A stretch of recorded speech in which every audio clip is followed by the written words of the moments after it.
ጤና ይስጥልን የተከበራችሁ አድማጮቻችን እንደምንሰነበታችሁልን። በዛሬው ፕሮግራማችን ከመንግስት ተቆጣጣሪው መስሪያ ቤት ምስራድ በማኬራ መዲና በዚህ ክፍል የህዝብ ቅሬታ ወይም አቤቱታ ሰሚ ክፍል ከሆነው ወይም ነጽቡት ትሎነታ ጽቡር በህግ ባለሙያ ከህግ ጠበቃ አብይ መኮንን ጋር እንወያያለን። እንግዲህ አልፎ አልፎም ቢሆን በተለያየ ጊዜያት ለህብረተሰቡ ይጠቅማሉ ምንላቸውን ተሞክሮዎች ይህ መስሪያ ቤት ምን አገልግሎት እንደሚሰጥ ለህዝቡ ምን አይነት አስተዋጽኦ እንደሚያበረክት የተለያዩ ፕሮግራሞችን እናቀርባለን። ዛሬም እንግዲህ መስሪያ ቤቱ ከሰራቸው የተለያዩ አጋጣሚዎች መካከል አንዱን እናነሳለን።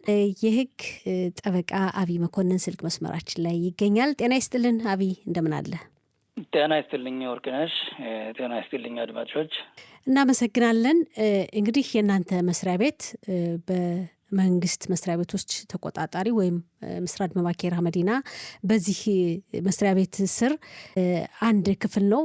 ያው የመንግስት ተቆጣጣሪ መስሪያ ቤቶች ነው የሚባል የእናንተው መስሪያ ቤት ነጽቦት ትሎነታ ጽቡር ተብሎ ይጠራልና ህዝብ የሚያቀርባቸውን ቅሬታዎች፣ አቤቱታዎች ሰምቶ በህግ ባለሙያዎች አማካይነት በመንግስት መስሪያ ቤቶችና አቤቱታ ወይም ቅሬታ በሚያቀርቡ ዜጎች መካከል የተፈጠሩ ችግሮች እንዲፈቱ የሚያደርግ ህጋዊ መፍትሄ እንዲገኝላቸው ወይም ደግሞ በስምምነት እንዲፈቱ የሚያደርግ መስሪያ ቤት ነው። ብዙ ተሞክሮዎችን እዚህ በፊት አይተናል። ዛሬ የምንወያይበት ርዕሰ ጉዳይ የአካል ውስንነት ወይም የአካል ጉዳተኛ የሆኑ ልጆች ያሉት አንድ ሰው ከዕዳ ክፍያ ጋር ተያይዞ ከመብራት ኃይል ባለስልጣን መስሪያ ቤት ጋር የገጠመውን ችግርና ዕዳ ክፍያን በሚመለከት ነው። እስኪ አጋጣሚው እንዴት እንደነበር ንገረን። ይህ ሰው እንግዲህ ወደ እናንተ መስሪያ ቤት ቅሬታውን ወይም አቤቱታውን አቅርቦ የተፈጠረ ነገር አለ። እስኪ ወደ አጋጣሚው እንለፍ። ወርቅነሽ፣ ዛሬም አንድ ለየት ያለ ከሚቀርቡልን አቤቱታዎች ማለት ነው አንዱን ይዘን ቀርበናል። ዛሬ ደግሞ የምናወራው ይሄው ኤሌክትሪክ ኃይልን ወክሎ ወደኛ የቀረበ አቤቱታ ነው። አሁን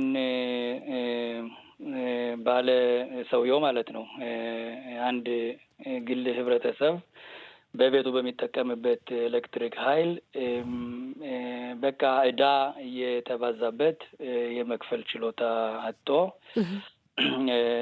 በቃ ዕዳው በጣም ተራዝሞ ወደ 16,000 ብር የሚሆን ዕዳ ደርሶበት ያ ሰውዬም መክፈል ስላልቻለ 16 ሸቄል ማለት ነው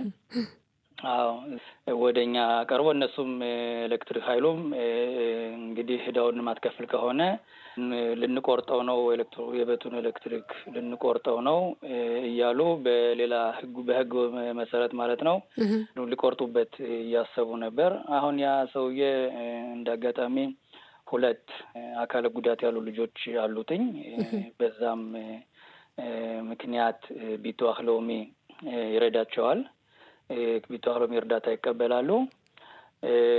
ከዛም ላይ እነሱን በመከታተል ማለት ነው ሕክምና በማድረስ እነሱን በመርዳት ስራም አቋርጦ ዕዳውን ለመክፈል አልቻለም፣ መስተዳደር አልቻለም እና በዛ ላይ ደግሞ ይኸው ዕዳውን ካልከፈልክ እናቆርጥብሃለን ብለው ሲሉት ወደኛ ይቀርባል። አሁን መጀመሪያ እነሱ ሲጠይቃቸው አይ በህጉ መሰረት አንተን ልንረዳህ አልችልም ብሎ ባጭሩ ሲመልሱት ያ ሰውዬ ወደኛ የነሱን ጥያቄ የነሱን ጥያቄ የነሱን መልስ ይዘው ወደኛ ሲቀርብ እኛ ነገሩን አጣርተን ለምን በህጉ መሰረት የሰውዬ እንደዚህ አይነት ልጆች አሉት እነሱንም ለመርዳት እየሞከረ ነው፣ ኤሌክትሮ ቢቆረጥስ እነዛ ምን አይነት ኑሮ ሊኖሩ ነው፣ እንዴትስ የትስ ይኖራሉ በማለት በህጉ መሰረት ስንጠይቃቸው እንደገና ነገሩን ተመልሰው አይተው ማለት ነው ሰውዬ እንረዳዋለን፣ ዕዳው ቢያድግም እኛ አንቆርጥበትም እና ለመጨረሻው እንዳይቆረጥበት ሆኗል ማለት ነው ኤሌክትሪክ የቤቱ ኤሌክትሪክ።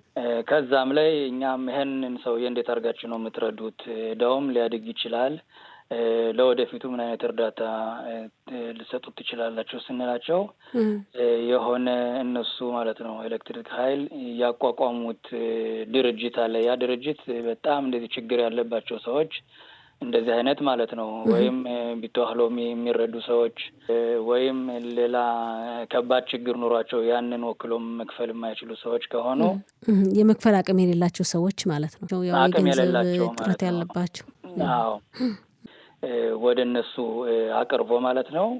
የተለያዩ ወረቀቶች የሚገድፉ ወረቀቶች አቅርቦ ለምሳሌ በየሀገሩ ያለ እንግዲህ ኦቨድ ሶሲያል ያለ አይደል የነሱን ችግሩን በመጀመሪያ ለነሱ ነግሮ እነሱ ደግሞ የሚጽፉት አስተያየት ይኖራል። ያን አስተያየት ይዘው እንዳልነው ወደ ተቋቋመው ድርጅት ኤሌክትሪክ ኃይል ባቋቋመው ድርጅት ከጠየቁ እርዳታ ሊቀበሉ ይችላሉ። ይሄ ሰውዬ እርግጥ ወደኛ እርዱት ምናምን ብለን ስናመላክታቸው ወደዛ አሳልፈውትኝ 16,000 ብር የነበረውን ዕዳ ወደ 10,000 ብር እንዲሆን ቀንሰውና በሚችለው ተግባር በአቅሙ በየወሩ እንዲከፍል ተስተካክሎለታል ማለት ነው። ኤሌክትሪኩም አልተቆረጠበትም፣ እዳውም እንዲቀንስ ተደረገ። ያው እየሰራ እንዲከፍል በአቅሙ በፈቀደው መንገድ አንድ ጊዜ ሳይሆን እንግዲህ በተለያየ ጊዜ ያው ብቻ እዳውን እንዲከፍል ነው የተደረገለት። አዎ እልኑ እንዳይቆረጥ ዋናው ውሳኔ እዳው ቢበዛም ቢጨምርም ቢያድግም በየጊዜው እንዳይቆረጥ እሱ ሊቆርጡት አይችሉም በፍጹም ማለት ነው።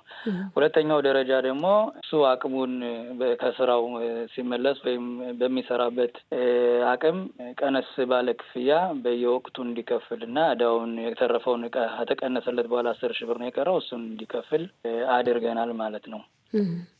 የመጀመሪያ በእነሱ ራሳቸው እንደማይገባውና እንደማይረዱት ነበር ወስነው የነበር ማለት ነው። እንግዲህ ሰውዬ ከአንድ በላይ ነው እንግዲህ ልጆች ያሉት ስላልክ? አዎ እዚህ 2 ነው ያሉት፣ ግን አንድ ቢሆን እንደንትኑ ነው መቼም የመጠየቅ ግዴታ አለ።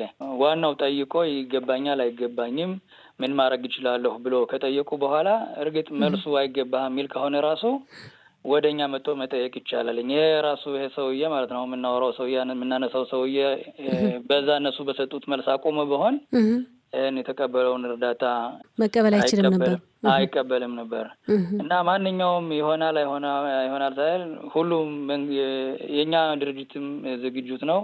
ማንኛውም መስሪያ ቤት መልስ መስጠት በተጠየቀው ጥያቄ መልስ መስጠት ግዴታው ነው።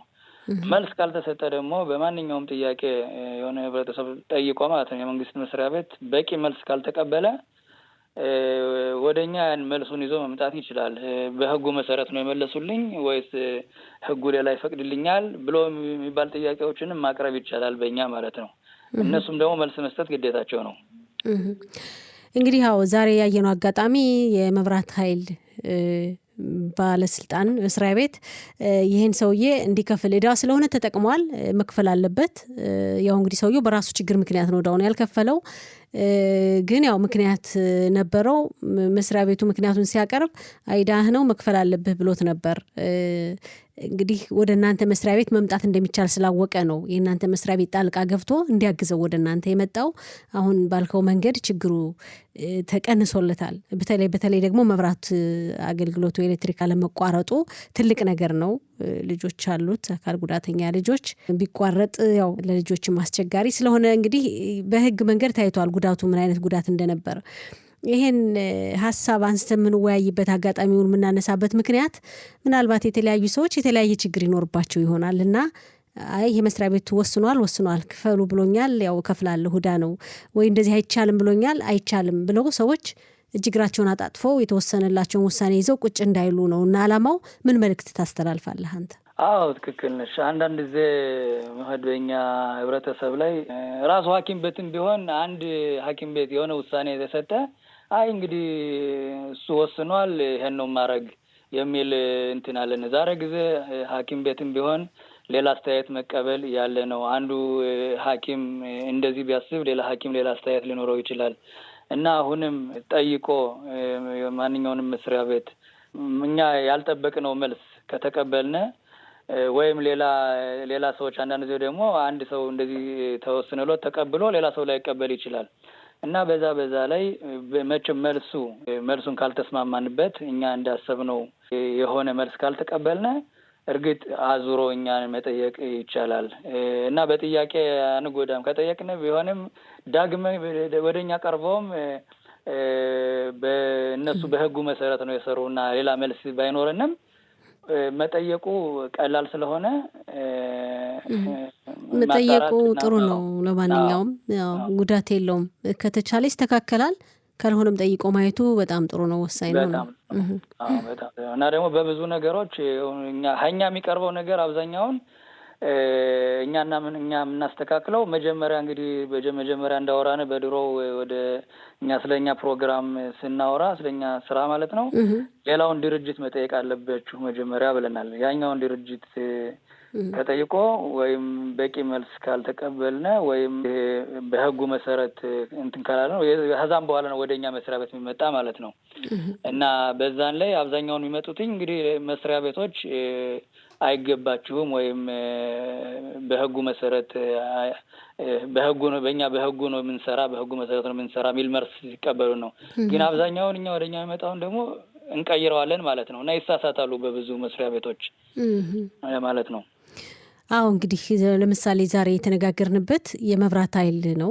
የመብራት ኃይል ባለስልጣን መስሪያ ቤት ጠይቀው መክፈል አለበት ስለተባለ ሰውዬ ወደ እናንተ መጣ። በሌላ አጋጣሚ ቢተዋለም ይሆናል ወይም ሌላ እንግዲህ ጤና ጥበቃ ሊሆን ይችላል።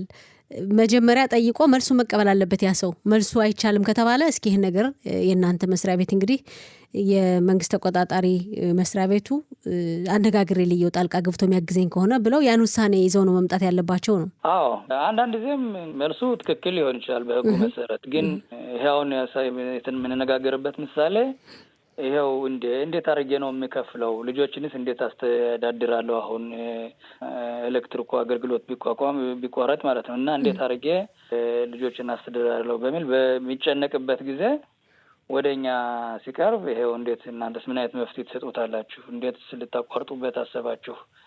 ብለን ስንጠይቃቸው ተናገርነው መንገድ እንዲሳካ ሆኗልኝ ማለት ነው። አዎ እናንተ እንግዲህ ስለተጠየቃችሁ ወይም እናንተ ጣልቃ ስለገባችሁ አይደለም። መስተካከል የሚገባው ነገር ሚስተካከል ከሆነ ይስተካከላል፣ ወይም የመጀመሪያው ውሳኔ ላይለወጥ እንደ ጸና ሊቀር ይችላል ነው። ሰዎች ሲመጡ ሊሆንም ላይሆንም ይችላል ብለው ነው መምጣት ያለባቸው። አዎ እሱ እንደዛ ነው። እኛም ቢሆን በህግ መሰረት ነው የምንሰራ። ግን እነሱን አንዳንድ ጊዜ እንደዚህ አይነት ድርጅቶች ባዳ ታርጊ የሚሉታል የተለያዩ ነገሮች ሲገጥሟቸው ከህጉ ወጣ ብለው እነሱም አስተያየት የሚሰጡባቸው ነገሮች አሉ። እኛ ዙረን ስንጠይቃቸው አብዛኛውን እስኪ ይሄን ነገር ሌላ መፍትሄ ህጉ እንትን ቢልም ሌላ ህጉ ባይፈቅድም ሌላ አይነት አስተያየት እናርግ ያሉ የኛ ድርጅት ስለሚከበር የነሱ ተቆጣጣሪ ስለሆነ አንዳንድ ጊዜ ደግሞ እኛ ያላሰብነው መልስም የሚሰጡን ጊዜ አለ። ግን እንዳልሽው ወደኛ ቀረቡና የሚፈልጉትን ያገኛሉ ማለት አይደለም። እኛም በህጉ መሰረት የእነሱን መልስ አይተን በህጉ መሰረት ነው የመለሱ ነው ወይስ አይደለም የሚለውን ጥያቄ ጠይቀን ህጉን አይተን ምን ብለን ነው ውሳኔ የምንሰጥ ማለት ነው። ሌላ መጨመረው ነገር ካለ መጨመር ይቻላል። ውይይታችን መጨረሳችን በፊት ያው እንደተናገርነው ነው መጠየቅ አይጎዳንም። እንዲያውም አንድ ነገር እንጠይቅ ብለን ስንነሳሳ እንዲያውም የተለያዩ ነገሮች ልንማር እንችላለን። ለካ እንደዚህ አይነት ጠይቄ አንድ ነገር ጠይቄ ሌላ ነገር ልማር እችላለሁ እና ብዙ አገልግሎቶች ስላሉ እኛ የሚቀርቡ ነገሮችም መልሶች በቂ እንትን ባይሆኑም ሁሉን ነገር ባናስተካክልም በቂ መልስ እንሰጣለን፣ እናስረዳለን። ህጉ ለምን እንደማይፈቅድ እናስረዳለን እና ወደኛ ድርጅት መቅረብ ማለት ነው ብዙ ነገሮች ሊያስተምሩም ይችላሉ። ከቻልነ ደግሞ በህጉ መሰረት እንረዳለን ማለት ነው እና አገልግሎታችን ተጠቀሙ ማለት ነው። በጣም ጥሩ። እንግዲህ አድማጮች ይሄን አገልግሎት መጠቀም ጥሩ ነው። የተለያየ ችግር ያለባችሁ ሰዎች ወደዚህ መስሪያ ቤት ጥያቄ እንድታቀርቡ ነው። የመስሪያ ቤቶችን አድራሻና ስልክ ቁጥር እንግዲህ ይህን ፕሮግራም ስንጀምር ቀደም ብለን አስታውቀን ነበር። በዛ አማካይነት በየከተሞች ይኖራል። ጥሩ ነው ብትጠይቁ እንላለን። በጣም ጥሩ። እንግዲህ በመንግስት ተቆጣጣሪ መስሪያ ቤት በመባኬራ መዲና ነጽቡት ትሉኖታ ጺፖር የህዝብ ቅሬታ ሰሚው ክፍል የህግ ጠበቃ አቢ መኮንን በጣም እናመሰግናለን። መልካም ቀን ይሁንልህ። አመሰግናለሁ ወርቅነሽ። መልካም ቀን። መልካም ቀን። ጥሩ። የተከበራችሁ አድማጮቻችን ስለምትከታተሉን ከልብ እናመሰግናለን። እንግዲህ የዛሬው ዝግጅታችን ይህን ይመስል ነበር። በሚቀጥለው ፕሮግራም በሌላ ርዕሰ ጉዳይ እንገናኛለን። ፕሮግራሙን አዘጋጅቼ ያቀረብኩላችሁ ወርቅነሽ እሸቴ ነኝ። እስከ ሳምንት ቸርን ሰንብት።